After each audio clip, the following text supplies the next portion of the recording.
What's up, y'all? It's Alana Mercedes. I'm here at the sound check with, I think this is some of y'all's favorite DJ. It's VEGA. Nice to see you guys. How are you today, VEGA? Great. How are you? I'm doing good. I'm excited. We're at the Moxie. It's beautiful. Have you gone down the slide yet? No, I haven't. I'm going to, but I was going to say, are you going to? Okay, well, VEGA, it's excellent to have you here. Number one, I'm personally very excited for your set because you are always turning us up. Now, that's one thing about you. Now, your Social Supply set, your last one, is almost at 1 million views. How does that feel for you? it's insane. Being a part of like a platform like this where you have a goal set high like that you actually can achieve feels very nice and rewarding at the same time. It makes you feel like what you were doing isn't something that's going unnoticed. And it's being reached in areas that we never thought we'd be able to get to. So it's super exciting to say the least. It's a little surreal. I think it's kind of... Surreal is definitely the word. Like, it's insane. Like 900,000 people around the world watching you. It's insane. So 900,000 and counting. I think you're going to hit 1 million definitely by the end of this month, for sure. Fingers crossed, definitely. You're on the way there. Now, of course, with that comes a lot of global attention. What kind of opportunities have you seen kind of come up ever since you had that Social Supply set? So I've been booked actually recently in Bangkok, which is cool. In Bangkok? Yeah. So I wasn't supposed to say anything about that, but yeah.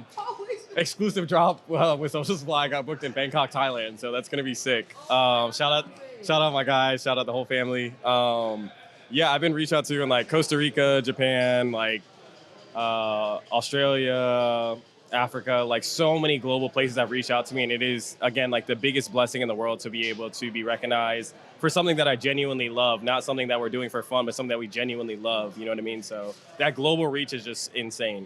What was DJing like for you before that Social Supply set? Like what kind of atmosphere did you have? So I have a residency with Traptastic, so like I usually do like more, like turned up events like that, but I've always loved playing stuff like this. So once Social Supply introduced myself into this submergence in this scene, I was able to really go into a different lane and showcase the other side of what I can do, which is what makes me so happy to be a part of this and showcase what I can do. So I will say you do have that. You have a lot of variety when it comes to your sound. And that actually makes me think, because I know previously, I feel like you did tell me this, that you kind of sift through a lot of SoundCloud things and come up with different music. How are you able to find and discover new music while still kind of keeping that same theme? You still have a very individual sound, if you would. So like, how do you go about keeping that sound while finding such different music, like different variety of music? I would say I treat it like an Instagram feed, if you will. Like when you're posting your pictures on your page, like you're not gonna post something out of pattern because it doesn't go with your page. So it's like the same thing sonically. Like I'm not gonna play something that's out of pattern with like my palette or what I'm gonna do. I may play something super left, but in the same sense, I'll bring it back to make you see why it works with what I do. So when I'm listening for music on SoundCloud, my friends will hear me like going through music and they're like, dude, you're like listening to a song for like 0.3 seconds. Like I can tell off like the first couple of beats if I'm gonna play it or not. Like I'm like speed running music, like nope, like skipping. So it's like you have an acquired taste with everything in life. So once you find that, it's way easier to navigate how you want to do your sets and how you want everything to come off to everybody else. So okay, that's really interesting. It's kind of like your ear is just attuned. You just have an ear. I would definitely say that, like fine-tuned to like what I want to hear. Like if it's not that, then it's like I don't hear it. So definitely. Well, that's excellent. And I've heard your Traptastic sets compared to your Social Supply sets, and it's a difference, but it still, again, has that similar theme, which I think I applaud you for being able to like keep that. Oh, of course, yes.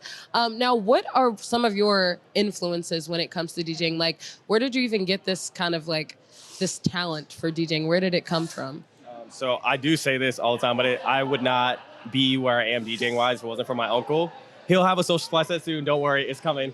Shout out Disco Dave. He'll be here tonight. That is my dog. Oh, bro, will be here? Yeah, no, he will be here. That is my idol. Like I owe all of this to him. Like I would not be the DJ I am today if it wasn't for him. And I will say that's nothing to do with him teaching me anything. We've never practiced together. We've never DJed together, anything. It's just like watching his character and how serious he takes his craft and watching him do this for years and be true to who himself is and never switch up, never like change his lane, never like do anything. He's so true to himself. It has showed me like I can be who I am and be super successful and do that the right way. And that's what's been so pivotal to me and so important to me to like lead that legacy on of like, I try not to tell people that when I was coming up, like, oh, that's my uncle, because they're like, whoa. Oh, so y'all literally related. No, that's my blood uncle. Like That is my blood uncle. You will see us tonight, like we're always together, but he is, go check him out. And when you see his set, you will see what I'm talking about, for sure. I'm very excited. Number one, not to fangirl, but I want to meet Disco Dave. No, he's the coolest, one of the most humble people you will meet. If you've seen him in here, you wouldn't even know he's as crazy as he is behind the tables. Like, he is your DJ's favorite DJ and my favorite DJ in the world. That's my dog.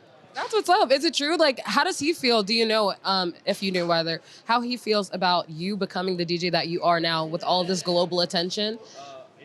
It's insane. He actually, for somebody like that, that's at such a high stature of DJing, with any of us, you know, like, it's your stamp that you want to get from somebody. And once my uncle gave me that stamp, like, yeah, you got it. Remember, I went home and was like, oh my gosh, I made it. It's bigger to me than like another DJ telling me that or whatever. He told me I'm good. I'm like, I don't need nobody else to tell me I'm good now. So that's how I know, like, I'm like, yeah, I'm straight. Like, when I do these things, I don't focus on nothing. I'm like, I look out and see my uncle. I'm like, all right, I'm cool, bro. Like, I'm fine. Like, it's cool.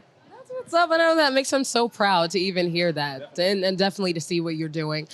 Now, for tonight, what's the vibe that you bring to the function? What can we expect?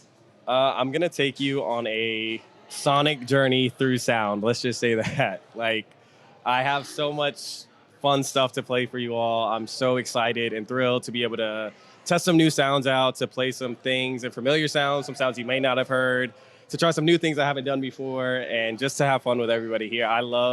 My favorite thing about Social Supply is that everybody here is so submissive to the music that we play. Being a part of a community where you go to so many different events, sometimes the crowd isn't as receptive and they want to hear a certain type of thing. When you come into Social Supply, people leave their ears on the floor and they just want to hear what you want to play, and they give you that permission to do that. And that's the one thing that I look forward to tonight, is to be able to do that. So. I love that you're able to even read that about the crowd. That is really interesting. When you DJ so many different events, you will see like the difference. Like, we have played gospel in here, we have played like Spanish music, we played whatever, and the people dance, whether it's that, whether it's R&B, whether it's hip hop, and for that, it gives us the room to just do what we want to do. So I'm very excited, and I know that your first song is always very important to you. Could you give us a sneak peek? Or no, you gotta. We gotta wait. Cool intro though, so I'm excited for you all to hear it. It's definitely dynamic, and everybody's gonna have fun for sure.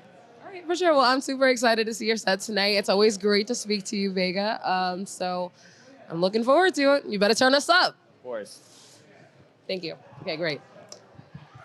And that's a wrap.